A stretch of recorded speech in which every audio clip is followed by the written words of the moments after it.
Hello दोस्तों, welcome back to my YouTube channel. आज की इस क्लास में आप सभी का स्वागत है। तो कैसे हैं मेरे दोस्तों? उम्मीद है आप सभी लोग अच्छे होंगे, मस्त होंगे, चुस्त और दुरुस्त होंगे और आपकी एग्जाम की तैयारी अच्छे ढंग से चल रही होगी।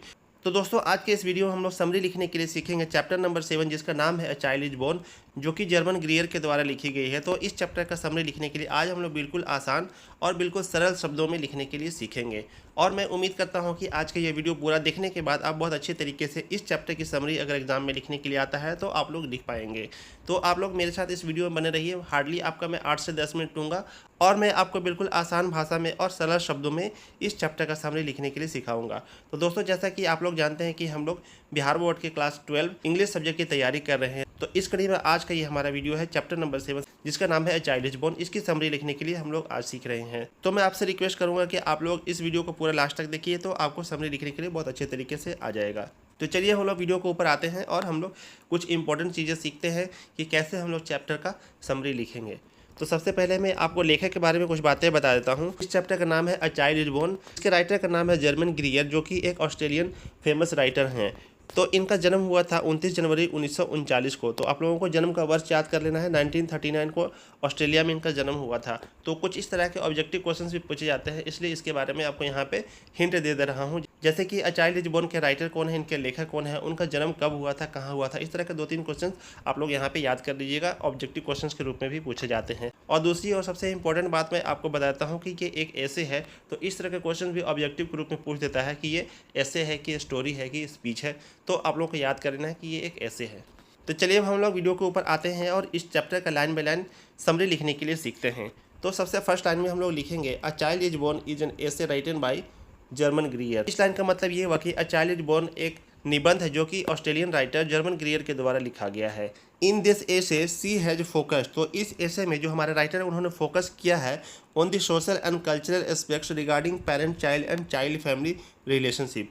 तो यहाँ पे देखिए, चाइल्ड फैमिली रिलेशनशिप का मतलब हो गया कि बच्चे और परिवार के बीच में आपसी संबंध। इस लाइन का मतलब ये हुआ कि इस निबंध में जो लेखक हमारे हैं जर्मन ग्रीयर, उन्होंने माता पिता और बच्चे के पारिवारिक संबंधों के बारे में सामाजिक और सांस्कृतिक पहलुओं पर ध्यान केंद्रित किया है। तो सबसे फर्स्ट पैराग्राफ में हम लोग लिखेंगे a child is born is an essay written by Germaine ग्रीयर।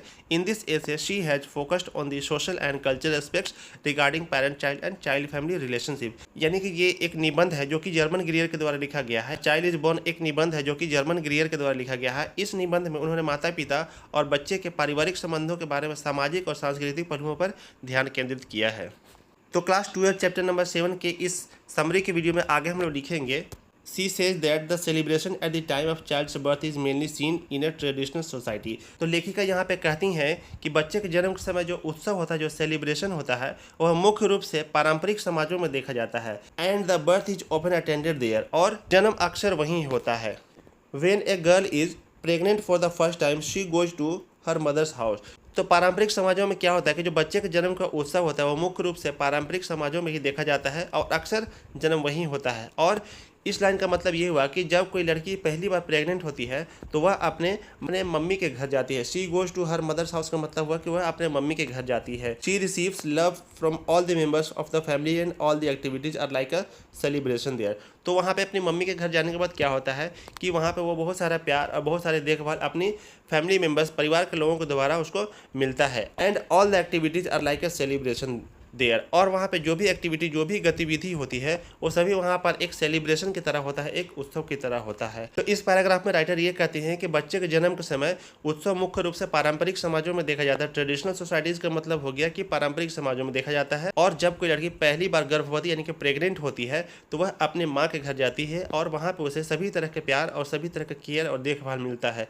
और सारी गतिविधियाँ, जो सारी एक्टिविटीज़ वहाँ पर होती है वो सारी एक उत्सव की तरह, एक सेलिब्रेशन की तरह होती है। Chapter number 7 a child is born के समरी के इस वीडियो में आगे हम लोग लिखेंगे इन ईस्टर्न सोसाइटीज, यानी कि पूर्वी समाजों में all the children are rear together. वहाँ पे पूर्वी समाजों में सभी बच्चे जो होते हैं उनका देखभाल एक समान किया जाता है, एक साथ उनको पाला जाता है।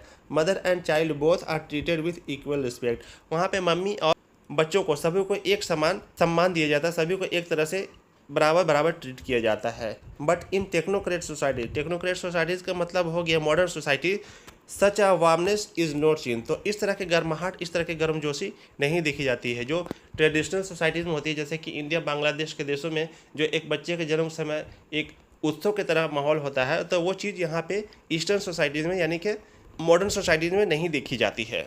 तो यहाँ पे हम लोग लिखेंगे in eastern societies all the children are rear together. पूर्वी समाज में सभी बच्चों को एक साथ पाला जाता है। Mother and child both are treated with equal respect. माँ और बच्चों को एक समान वहाँ पे सम्मान दिया जाता है। Technocrat societies such a warmness is not seen.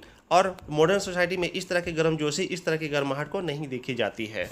तो दोस्तों class 12 English chapter number 7 a child is born के समरी के इस वीडियो में लास्ट में हम लोग लिखेंगे finally it's an awesome presentation of Germaine Greer, यानी कि फाइनली यह एक जर्मन ग्रियर के द्वारा एक बहुत ही अच्छा, बहुत ही शानदार प्रेजेंटेशन, बहुत ही शानदार प्रस्तुति है।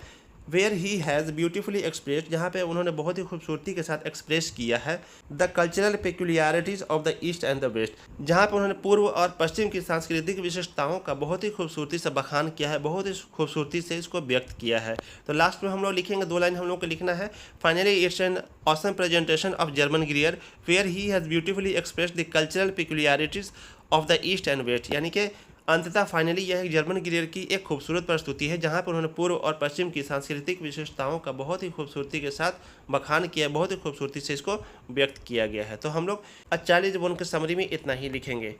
चलिए अब मैंने आपके लिए इसको एक जगह पे कंपाइल कर दिया, एक जगह पे इकट्ठा कर दिया है। आप लोग इसको स्क्रीनशॉट ले लीजिए, इसका नोट डाउन कर लीजिए। A child is born is an essay written by Germaine Greer. In this essay she has focused on the social and cultural aspects regarding parent child and child family relationship. She says that the celebration at the time of a child's birth is mainly seen in a traditional society and the birth is often attended there. Where a girl is pregnant for the first time, she goes to her mother's house. She receives love from all the members of the family and all the activities are like a celebration there. In Eastern society, all the children are reared together. Mother and child both are treated with equal respect, but in technocratic society, such a warmness is not seen.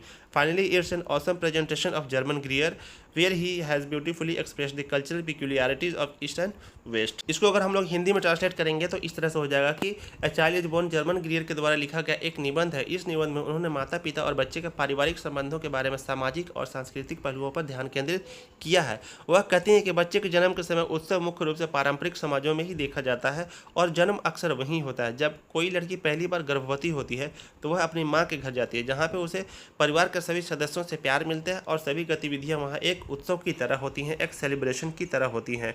पूर्वी समाजों में सभी बच्चों को एक साथ पाला जाता है, माँ और बच्चों का एक समान सम्मान किया जाता है, लेकिन मॉडर्न सोसाइटी में ऐसी गर्माहट, ऐसी गर्मजोशी नहीं देखी जाती। अंततः यह जर्मन ग्रियर की एक खूबसूरत प्रस्तुति है जहाँ पे उन्होंने पूर्वी और पश्चिम की सांस्कृतिक विशेषताओं का बहुत ही खूबसूरती से व्यक्त किया गया है। तो अ चाइल्ड इज बोर्न के समरी में हम लोग इतना ही लिखेंगे। दोस्तों उम्मीद है आप लोगों को वीडियो अच्छा लगा होगा। अगर आप लोगों को वीडियो अच्छा लगता है तो आप वीडियो को एक लाइक कीजिए, एक प्यार से कमेंट कर दीजिए और अपने दोस्तों के साथ शेयर कर दीजिए ताकि वो लोग भी ये वीडियो को देख करके समरी लिखना सीख जाए और उनको भी एग्जाम में अच्छे नंबर्स आ जाएं। दोस्तों यहाँ तक वीडियो देखने के लिए आपका बहुत बहुत धन्यवाद। हम आपसे मिलेंगे अगले किसी वीडियो में, तब तक के लिए थैंक यू सो मच। जय हिंद।